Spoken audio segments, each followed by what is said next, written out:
আমাৰ মায়াবিনীখন যি লিখি আছে মেইন মালটো অৰ্থাৎ স্ক্ৰিপ্ট ৰাইটাৰ বিদ্যুৎ দা ওৰফে বিকি দাৰ ওচৰত মই গৈ আছোঁ। মায়াবিনীৰ বিষয়ে আপোনালোকৰ লগত দেখাম, অলপ তেখেতৰ লগত কথা পাতিম আৰু মায়াবিনীৰ এপিছডনো কিমান হয় টোটেল এপিছড মানে মই তেখেতৰ লগত কথা সুধিম, আপোনালোকে জানিব পাৰিব। লগতে মোৰ চেনেলটো চাই থাকিব তেনেকৈ। তেতিয়াহ'লে হ'ব ৰখতে নাকি আৰু বলক বিকি দাৰ ওচৰত যাওঁ।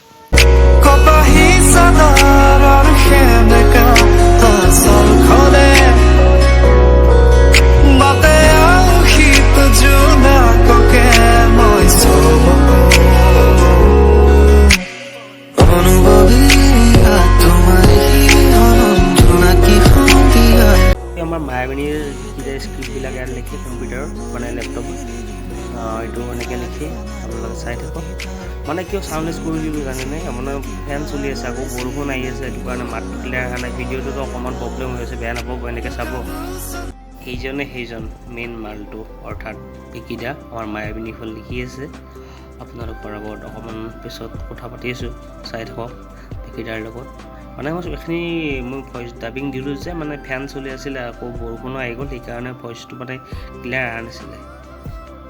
মায়াবিনী, এই মায়াবিনীৰ মেইন মালটো অৰ্থাৎ ৰাইটাৰ অৰ্থাৎ এই বিকি দা ধুনীয়াকৈ আমাৰ লিখি আছে মায়াবিনীখন। বিকি দা অকণমান আমাৰ মায়াবিনীৰ বিষয় পৰৱৰ্তী কি হ'ব কওকচোন অকণমান।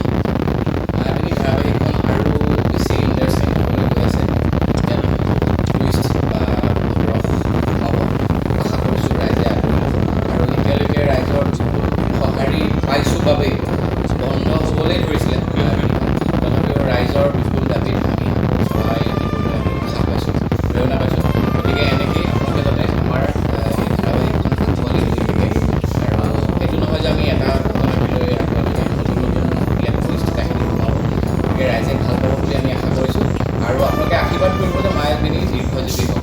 দাদা মায়াবিনীখন আমাৰ কিমান এপিছড হ'ব টোটেল জনাবচোন এবাৰ ভিউৱাৰসকলক। 300 এপিছড ৰাইজে কৰে যদি আদৰি লৈ থাকে আৰু যদি এতিয়াও যদি ৰাইজৰ দাবী পাওঁ তেতিয়াহ'লে আমি 300লৈ আৰু আগুৱাই লৈ যাম বুলি পিছত নেক্সট প্ৰজেক্ট কি আপোনাৰ? মায়াবিনীৰ পিছত আমাৰ মায়াবিনীৰ যিজন পৰিচালক শ্ৰদ্ধাৰ মোৰ গুৰু পৱন মহন্তদেৱ, তেখেতৰ নতুন এটা কনচেপ্ট আছে, আমি আজি আলোচনা কৰিছিলোঁ। গতিকে এতিয়া নামটো নকওঁ যিহেতুকে আমি অফিচিয়েলি পাৰ্মিশ্যন পোৱা নাই। গতিকে সেই প্ৰজেক্টত আমি কাম কৰিম আৰু আশা কৰিছোঁ সেইখনত মায়াবিনীটো বেছি ভাল হ'ব। ছাছপেন্স থ্ৰিলাৰ মানে ৰোমান্টিক কাহিনী এটা হ'ব। টুইষ্ট দিব পাৰে নেকি অকণমান? টুইষ্টটো এতিয়ালৈকে বৰ্তমান আচলতে মই অনুমতি পোৱা নাই কাৰণে অকণমান দিগদাৰ হৈছে। ভাই ককাইৰ মাজৰ মিলাপ্ৰীতি আমি দেখুৱাব বিচাৰিম। আপোনাৰ মেগা চিৰিয়েল এইখনে মায়াবিনীৰ আগত কাচিয়ালিত কৰিছিলে। মেগা চিৰিয়েল বুলি ক'লে প্ৰথমতে গেষ্ট হাউচ এখন লিখিছিলোঁ, 335 মিনিটত এইখন ভাল হৈছে, যথেষ্ট ভাল হৈছিলে।